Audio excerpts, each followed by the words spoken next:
अस्सलाम वालेकुम। कैसे हैं आप सब लोग? उम्मीद करती हूँ कि सबके घर में खैर आफियत होगी। और आज मैं बना रही हूँ शामी कबाब। और ये मेरी वीडियो जो है ये है मेरी जुमेरात की वीडियो। और उसके लिए मैं क्योंकि रमज़ान के लिए प्रिपरेशन कर रही थी और मैंने आपको कहा था मैं आप लोगों से ज़रूर शेयर करूँगी, तो ये वीडियो थोड़ी सी आने में देर हो गई है क्योंकि मैं बहुत बिज़ी थी। अब मैंने इसमें नमक डाल दिया है। 3 पाव गोश्त मैंने ले लिया था और मैं हमेशा गोश्त के ही कबाब बनाती हूँ। मैं कभी कीमे के कबाब नहीं बनाती क्योंकि उससे अच्छा बनता है। तो अब इसमें मैंने चने की दाल ले ली 2 कप।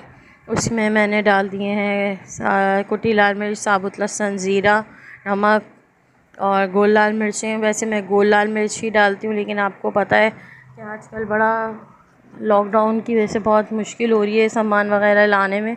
तो हस्बैंड मेरे गए हुए थे ऑफ़िस, तो मैंने फिर ये कुटी हुई मिर्चें डाल दी। और अब ये मैं इसके अंदर डाल रही हूँ अदरक, और ये मैंने इसको पका लिया था। और अब इसके अंदर मैं डाल रही हूँ पिसा हुआ गरम मसाला।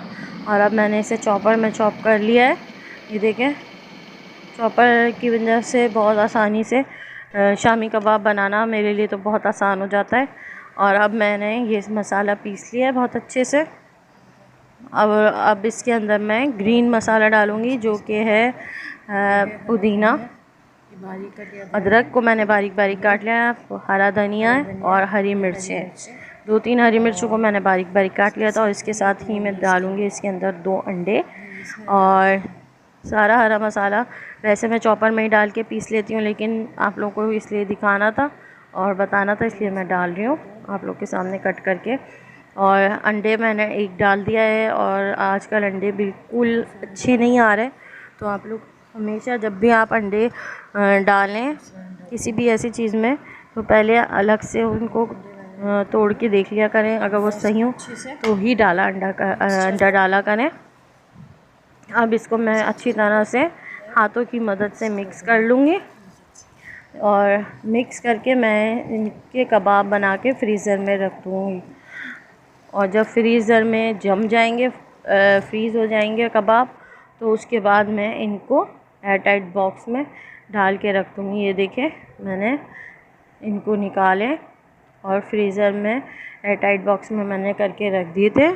और एक ये बॉल बना था और एक और बाउल था एयर टाइट बाउल, जिसके अंदर मैंने डाल के रख दिए थे। और यहाँ पे मैं आपको बता रही हूँ फ्रोज़न पराठे बनाने का तरीका।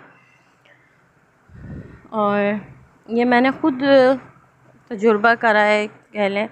तो मैं काफ़ी दिनों से मैं ये करती थी कि सुबह के लिए मैं पराठे बना के रात में जब रोटी बनाती थी, तो मुझे जितने सुबह मॉर्निंग में पराठे चाहिए होते थे तो मैं बना के फ्रीज़र कर देती थी। तो फिर सुबह में मुझे बहुत आसानी रहती थी। तो मैंने सोचा कि क्यों ना आप लोगों के साथ शेयर किया जाए, ताकि आप लोग भी सहरी के लिए बना के आराम से इस तरह से रख सकें। तो बस आप जब भी रात में रोटी बनाएं, तो आपने जितने भी पराठे चाहिए हो सहरी के लिए, तो आपने इस तरह से 5 पराठे 6 पराठे जो भी हैं आपने फ्रीज़ करके रख दिए आराम से। और ये देखें इस तरह से।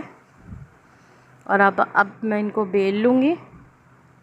जितना भी बड़ा साइज़ आप लोग चाहते हैं उतना ही आप बड़ा बना सकते हैं पेड़ा, ठीक है ना। और अब मैं इसको बेल लूँगी आराम से।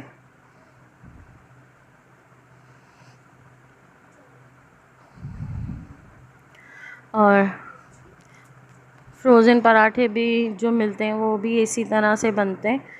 और पर ये कि ये एक चीज़ घर में होती है तो हमें मालूम होता है कि हमने इसमें किस तरह से बनाए, और हाइजीनिक तरीके से बने हुए होते हैं, तो पता होता है कि हाँ भाई हमारे अपने हाथ के ही बने हुए हैं, तो बड़ा दिल मुतमईन रहता है। पहले मैं कभी लेकर आ जाती थी फ्रोज़न पराठे, क्योंकि चाहिए होते हैं कभी ना कभी पराठे, ज़रूरत पड़ती है तो फिर एकदम से। लेकिन ये है कि अब मैं इसी तरह से करके रख लेती हूँ तो बहुत आसानी हो जाती है।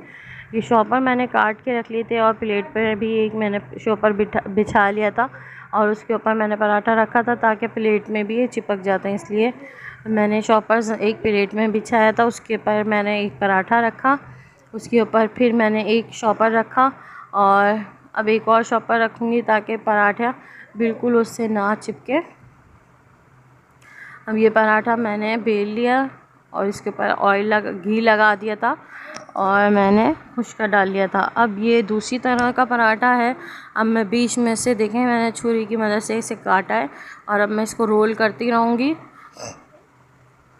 और इस पराठे की जो लेयर्स होती हैं वो बहुत अच्छी आती हैं।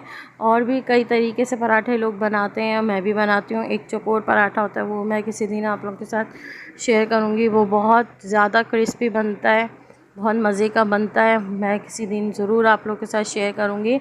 और अब मैं इसको बेल रही हूँ पराठे को, और ये भी मैं पराठा बेल कर उसी पर चॉपर पे बिछा दूँगी, रख दूँगी, ताकि फिर मुझे सहरी में दिक्कत ना हो, परेशानी ना हो। और गर्मी भी होती है, ज़ाहिर सी बात है, तो हर वक्त तो ये दिल नहीं चाहता ना कि बस हम किचन में खड़े रहें। तो अपने आराम से चॉपर बना के पहले जब आप रोटी बना रहे हो उसी में ही आपने ये फ्रीज़ करके रख दिए तो बहुत आप लोगों के लिए ईज़ी हो जाता है।